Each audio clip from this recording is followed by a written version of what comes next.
Assalamualaikum warahmatullahi wabarakatuh. Selamat pagi sobat bebek semua.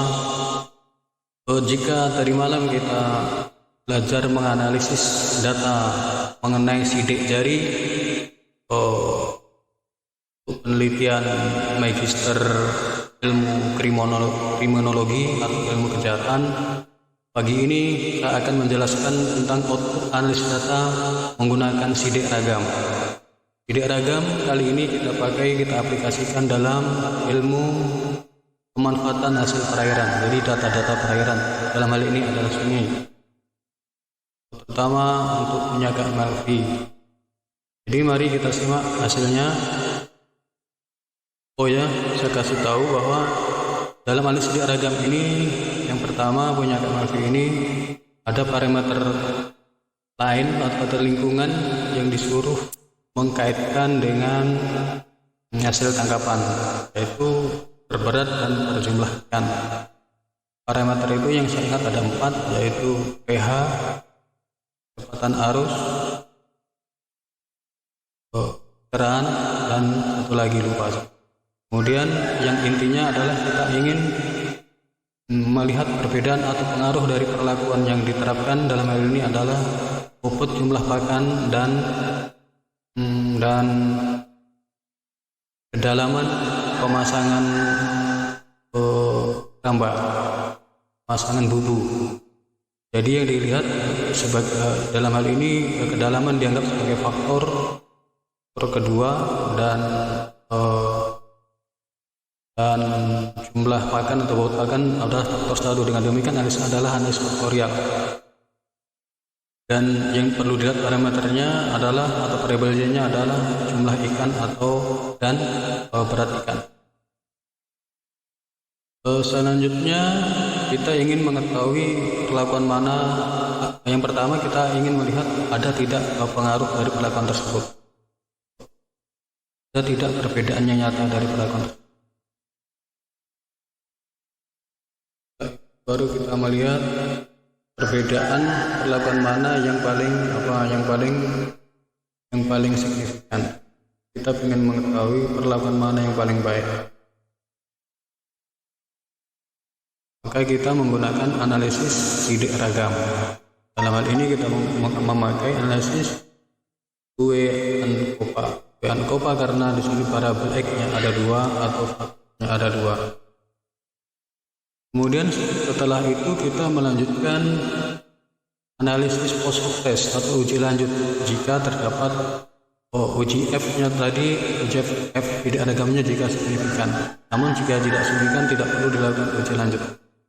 Post hoc test gunanya untuk mengetahui tadi perlakuan mana yang paling bagus dan urutannya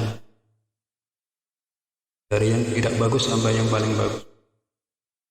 Kemudian masing-masing analisis ragam ini kita lakukan sebanyak 2 kali, yaitu sesuai dengan variabel Y. Variabel Y sini ada 2, yaitu jumlah ikan dan berat ikan. Oleh karena itu 2 kali melakukan analisis ragam. Setelah sebutkan tadi, maka setelah selesai itu kita melanjutkan analisis regresi dari parameter kualitas air yang 4 tadi. Kita kaitkan dengan variabel Y, yaitu kita regresikan dengan jumlah ikan dan berat ikan yang tertangkap. Demikian kawan, mari kita data sekalian. Oke kawan semua, kita masuk ke intinya, yaitu sidik ragam. Sidik ragam dari pengaruh perlakuan umpan dan kedalaman bubu terhadap pertama jumlah ikan yang ketangkap. Di sini kita simbolkan dengan ekor. Jadi ini datanya.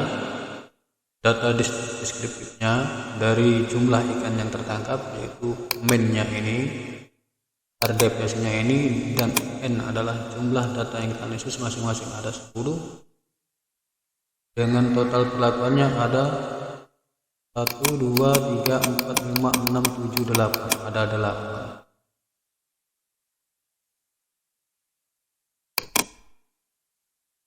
Total perlakuan ada 50 terkeluar. 1, 2, 3 dikali 2 ada 6, bukan maaf. Total nih, total dari perlakuan.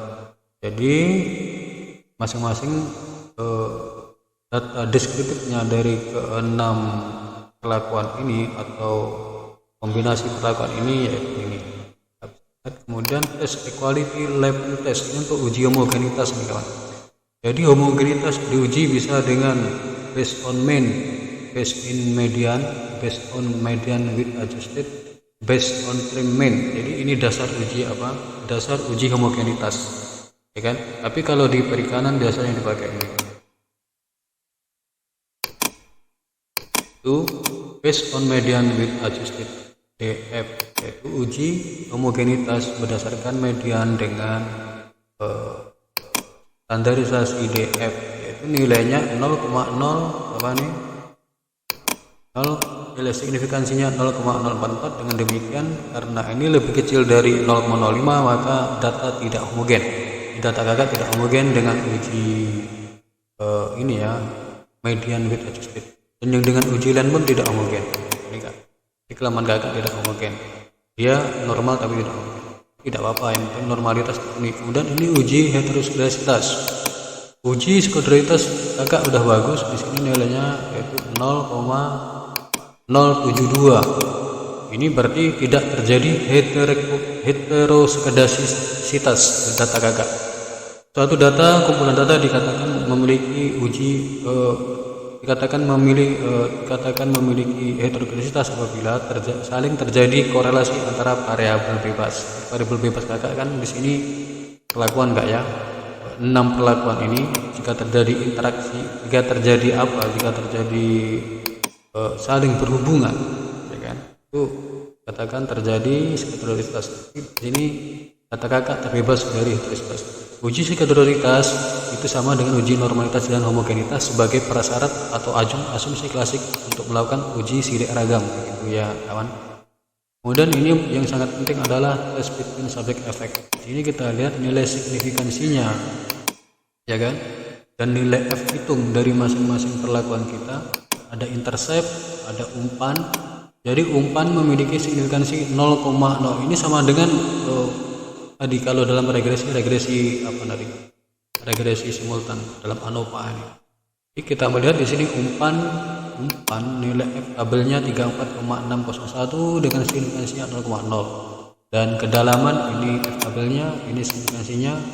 Kemudian interaksi. Jadi kita baca umpan tanda bintang kedalaman ini dibaca interaksi umpan dan kedalaman memiliki nilai F hitung sebesar 3,739 dengan signifikansi 0,030 gitu kawan. Jadi kita dapat simpulkan di sini bahwa semua perlakuan kita baik umpan, kedalaman, faktor 1, faktor 2 dan interaksi antara faktor 1 dan faktor 2 semua memiliki signifikansi yang signifikan. Artinya semua perlakuan kita dan juga interaksi perlakuan memiliki pengaruh yang signifikan. Ini nilai F-nya dan ini nilai eta square. Eta square adalah untuk melihat berapa besar pengaruhnya, ya kan? Eta square hampir mirip dengan determinansi dalam regresi. Dalam regresi determinansi yaitu kita mengkuadratkan R hitungnya seperti saya sebutkan tadi di kolom di atas kolom ANOVA, tabel ANOVA. Jadi ini parsial eta ini adalah besaran pengaruh. Karena di sini dikatakan terdapat pengaruh, maka kita berlanjut ke berapa besar pengaruhnya. Tapi kalau seandainya di sini ini tidak signifikan, maka kita tidak perlu melanjutkan ke parsial TK square karena tidak ada artinya. Oke, karena ini ada pengaruh, maka kita bisa melihat berapakah pengaruh umpan terhadap jumlah ikan yang ditangkap adalah 0,562. Dalam desimal, dalam persen berarti 56%. Kemudian pengaruh dari kedalaman atau implikasi kedalaman adalah sebesar 0,55 atau 55%. Kemudian pengaruh dari interaksi antara umpan dan kedalaman adalah sebesar 0,122 atau 12,20%. Begitu kawan. Kemudian kita lanjut ke estimasi. Jadi estimasi ini semacam untuk membuat persamaan regresi di sini. Ini terdapat koefisien beta. Koefisien B ini adalah koefisien regresi kalau dalam regresi yang tadi di depan. Kemudian ini nilai T nya dan ini semacam semacam semacam analisis parsial juga nih kawan. Jadi ini signifikansinya, jadi semua memiliki pengaruh dengan ini nilai P-nya. Jadi semacam uji parsial, ya kan? Uji parsial. Ini dari umpan 1, umpan 2, umpan 3 semuanya memiliki pengaruh. Kedalaman 1, kedalaman 2 memiliki pengaruh, dan interaksi umpan dan kedalaman memiliki pengaruh. Jadi ini pakai adalah kolom P-nya, yaitu untuk membuat kesamaan regresinya. Kemudian ini ada eta parsial, eta support lagi, yaitu untuk mencari besaran interaksinya yang di atas tadi. Ini di atas secara simultan, yang ini secara parsial. Tapi biasanya yang diambil cuma di kolom P aja buat kesamaan regresi. Jadi kita bisa buat kesamaan regresi seperti dalam regresi tadi di depan parameter batas air kita bisa buat di sini. Kita perhatikan di sini kedalaman dan interaksi yang kedua variabelnya 1 ini di 0 kan begini. Ini udah ketentuannya. Di umpan ada 3 level, yang 1 dibuat 0, kedalaman ada 2 level, yang 1 dibuat 0, dan interaksi yang 1 dibuat 0. Memang begitu aturannya. Kemudian kita lanjutkan dengan estimasi dari umpan. Kita lihat ini estimasinya. Jadi umpan estimasi rata-ratanya adalah ini. Jadi kita kalau bicara sidik ragam, kita bicara tentang rata-rata. Kita membandingkan rata-rata atau nilai tengah, kan begitu kan dalam teori. Jadi ini dia rata-ratanya, yang 50 gram rata-ratanya 3,4, 100 gram rata-ratanya 4, yang 150 rata-ratanya 7,4. Jadi di sini kita bisa melihat semakin besar berat dari umpan, maka memiliki main ikan yang ketangkap itu akan semakin besar. Jadi ada berbanding lurus antara berat umpan dengan jumlah ikan ketangkap, maksudnya kawan, kalau dari data mentahnya ini, dari deskriptif data ini. Kemudian baru kita lanjut pada comparison. Nah, ini baru membandingkan antar perlakuan, antar kombinasi perlakuan. Jadi 50 gram dibanding dengan 100 gram nilainya negatif 1 kan. Kemudian 50 dibanding dengan 100, ini selisih nih kawan, mean difference I dikurang J, ya kan. Jadi ini selisih mean dari ini I, ini J. Jadi I dikurang J negatif 1, I dikurang J negatif 3,75. Artinya apa? J ini lebih besar daripada I kalau negatif gitu, kecuali yang ini pokoknya kan. Ini 100 kurang 50 minnya, kita bisa lihat minnya tadi berapa, ini deh min. Kemudian 150 dibanding 50 nilainya 3,7, artinya I lebih besar dari J, kebalikan dari yang di atas. Kemudian 150 dikurang 100 nilainya 2, artinya I lebih besar dari J. Kita bisa lihat di sini. Jadi ini signifikansinya. Jadi semua bernilai signifikansi yang memiliki pengaruh yang signifikan.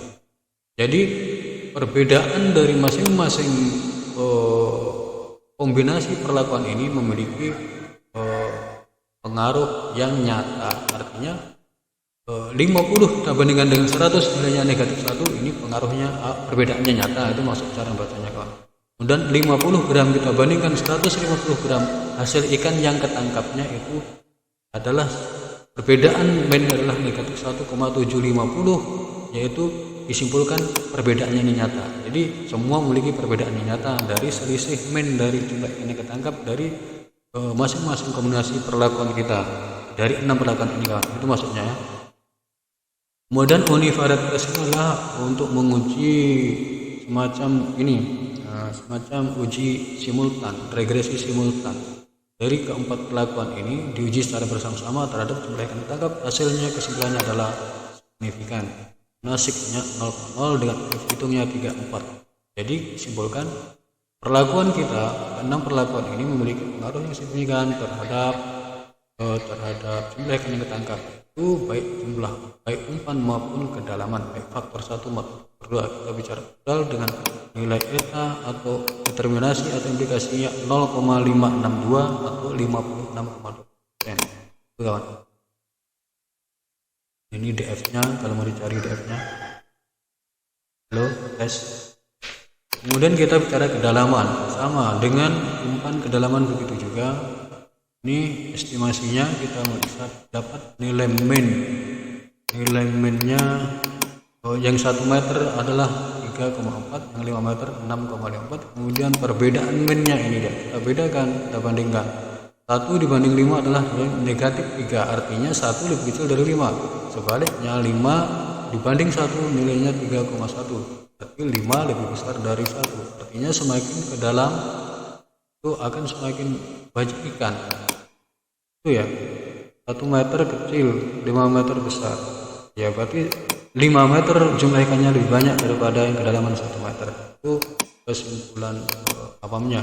Dan masing-masing selisih perbedaan ini memiliki signifikansi yang nyata karena lebih kecil dari 0,05. Dengan demikian dapat kita simpulkan selisih min dari kedalaman 1 meter dan dibanding 5 meter sebesar negatif 3 adalah perbedaan yang nyata bicara batin. Dan sebaliknya begitu juga 5 meter dengan 1 meter sebesar positif 3,1 memiliki perbedaan yang nyata. Jadi perbedaan sebesar negatif 3 dan 3 ini bersifat nyata dalam statistik juga.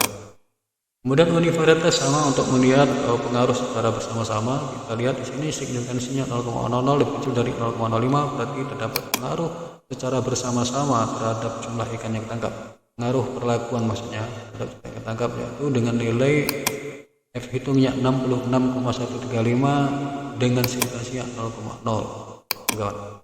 Ini DF. Kemudian interaksi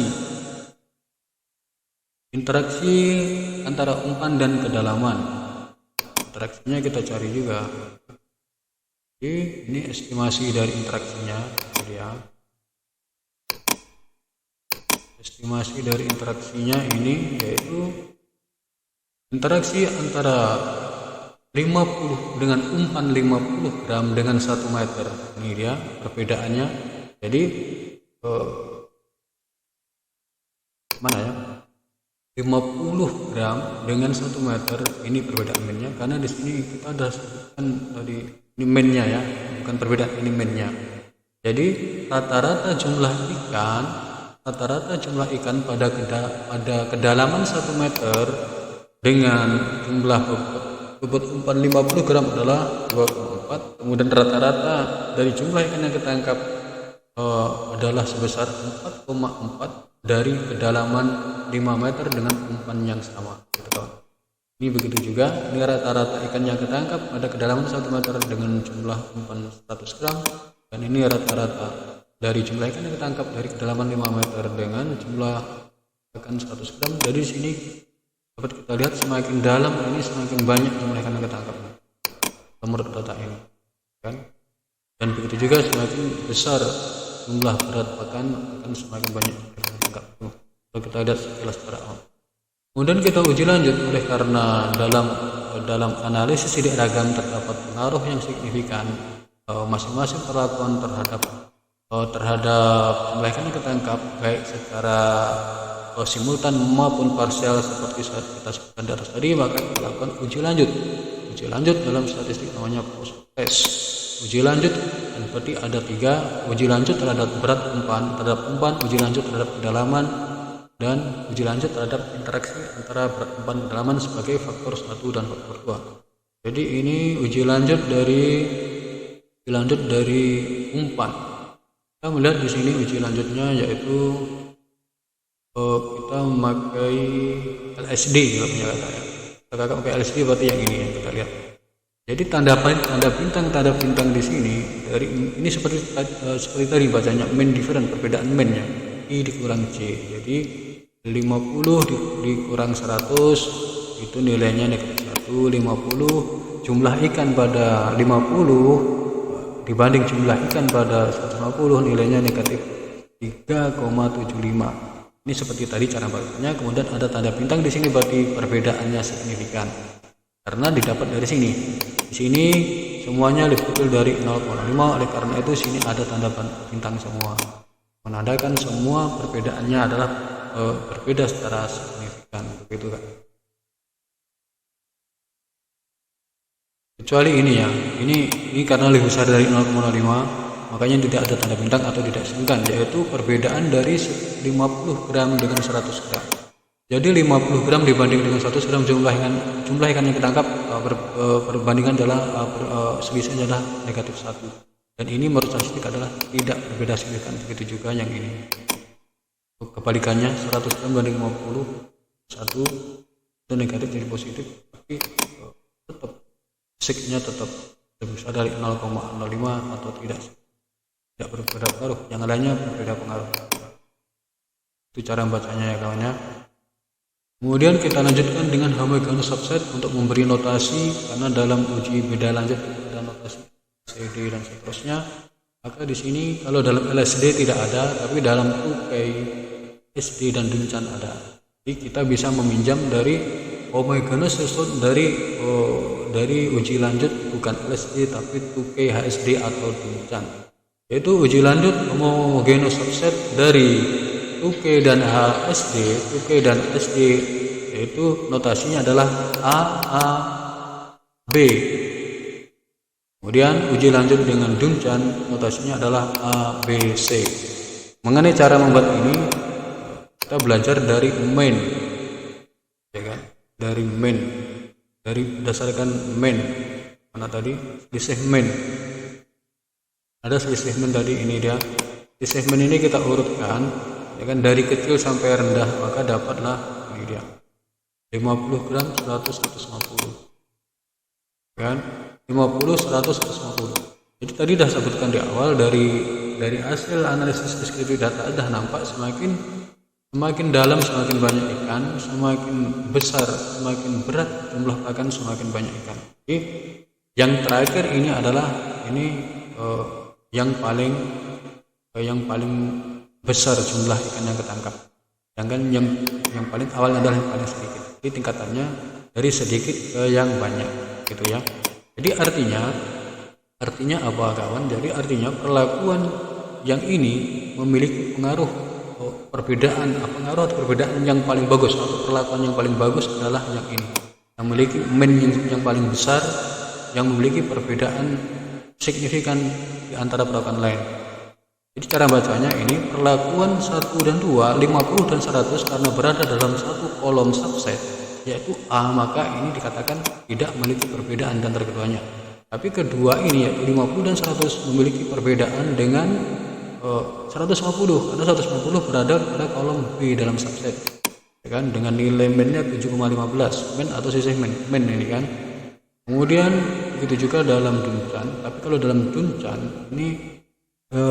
Duncan ini lebih teliti lagi, yaitu dimana 50 gram dan 100 gram ini berada pada kolom subset berbeda, maka dikatakan 50 dan 100 ini adalah berbeda secara signifikan. Begitu juga dengan 150 gram, berbeda dari lainnya.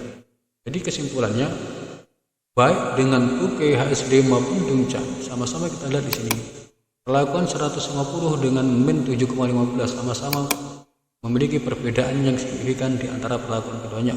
Karena itu kesimpulannya, perlakuan yang terbaik adalah perlakuan dari 150 gram. Itu cara bacanya. Disusul dengan perlakuan 100 gram dan 50 gram. Walaupun dalam uji lanjut UKSD 50 dan 100 memiliki tingkat yang sama atau tidak perbedaan, tapi dalam uji Duncan itu terdapat perbedaan. Jadi kita bisa simpulkan urutan yang terbaik adalah 150, 100, dan 50. Jadi yang terbaik tetap 100. Gitu kawan.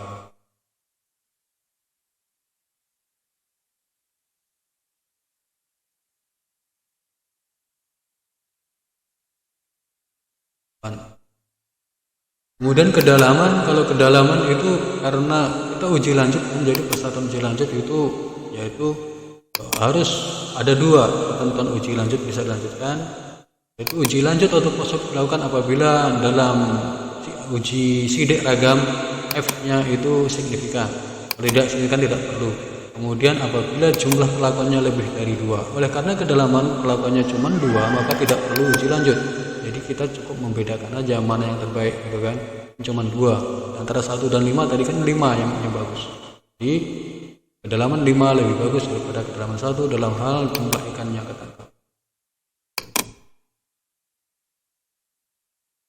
Kemudian kita lanjut ke interaksi. Interaksinya kayak mana? Jadi interaksinya kita lihat. Ini kakak bisa lihat di sini. Kita kirim ke Excel aja nih kayaknya. Dan posok interaksi. Kita sudah melihat dari posok dari kedalaman yang tidak perlu dilakukan posok karena cuma 2 pelakuan. Kita tadi telah melakukan posok umpan karena F-nya signifikan dan terdapat tiga perlakuan, maka kita perlu mencari interaksi antara faktor 1 dan faktor 2 yang berjumlah 6 interaksi. Itu kita lihat bagaimana posoknya. Ini dia interaksi, ini dia. Jadi nilai estimate interaksi ini dia. Jadi main dari interaksi U1K1 ini dia, main U1K2 ini dia, dan seterusnya. Jadi kita lihat di sini, ini mainnya apa nih secara umum, pas semakin dalam semakin bagus. Jadi kita lihat di sini main yang paling besar, jumlah rata-rata jumlah ikan yang ketangkap yang paling besar adalah 9,4. Itu berada pada U3 kedalaman 2. Artinya semakin banyak umpan dan semakin dalam akan menghasilkan ikan yang jumlahnya lebih banyak gitu ya. Kemudian ini selisih beda minnya, ya kan? U1 dibanding U1K1 dibanding U1K2, selisihnya negatif 2 dengan signifikansinya 0,004. Jadi ini lebih kecil dari 0,5 berarti signifikan, yang kedua tidak signifikan. Jadi yang tidak bertanda bintang ini tidak signifikan. Jadi perbedaan dari U1 dibedakan dengan U1K2 ini signifikan. Kemudian U1K1 dibanding U2K2 ini tidak signifikan. Ini selisih perbedaannya. Tadi kita bacanya ya, seperti yang pertama tadi seperti pada umpan. Jadi ini proses-prosesnya seperti tadi cara bacanya. Kemudian ini pada tes, ini untuk menguji harus secara multiple, secara bersama-sama antara kombinasi antara interaksi pelakuan dengan jumlah yang ketangkap, yaitu signifikan atau terdapat pengaruh. Ini F hitungnya. Kesimpulannya, interaksi antar kombinasi perlakuan itu terdapat pengaruh yang signifikan dengan jumlah yang ketangkap. Dan posoknya ini dia.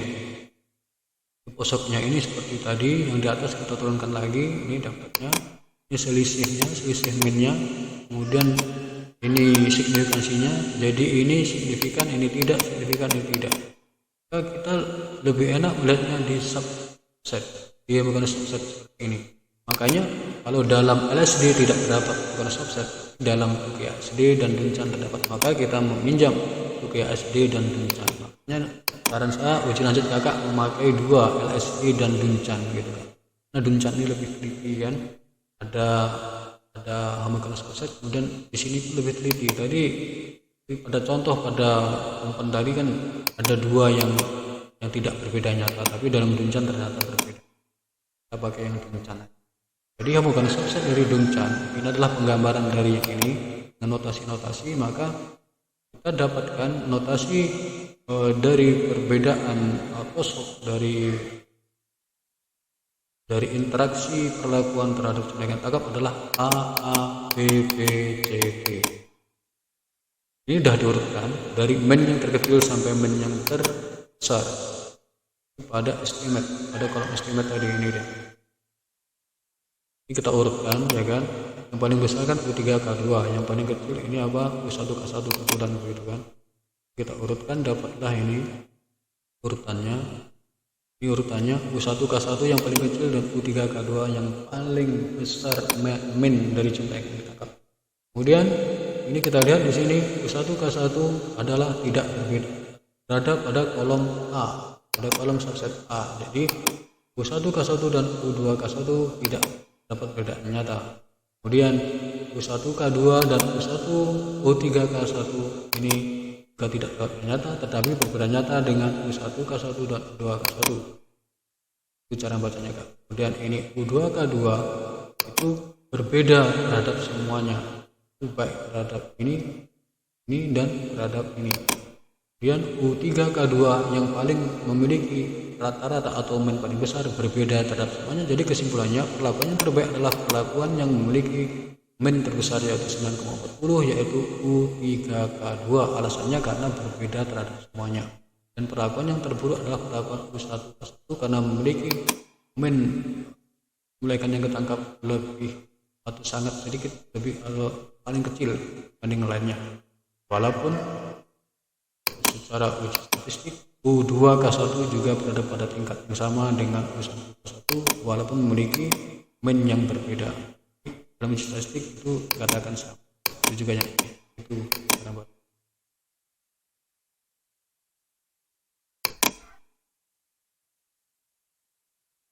Jadi begitu penjelasan melalui workshop atau uji lanjut baik umpan, kedalaman, dan interaksi. Kemudian nanti yang untuk berat ikan, ide ragam berat ikan, uji lanjut berat ikan itu saya serahkan ke kakak untuk kak belajar. Pada uji lanjut yang jumlah ikan yang ketangkap, baik sidik ragamnya juga. Begitu kak ya. Nanti kakak buka yang Y-nya itu berat ikan yang ketangkap. Cara bacanya sama. Jadi saya cuma beri contoh aja yang ini kak ya. Yang untuk Y1 adalah jumlah, terus ini lembangnya ekor begitu kak. Oke kak, di sini aja kak ya. Selamat pagi, assalamualaikum warahmatullahi wabarakatuh.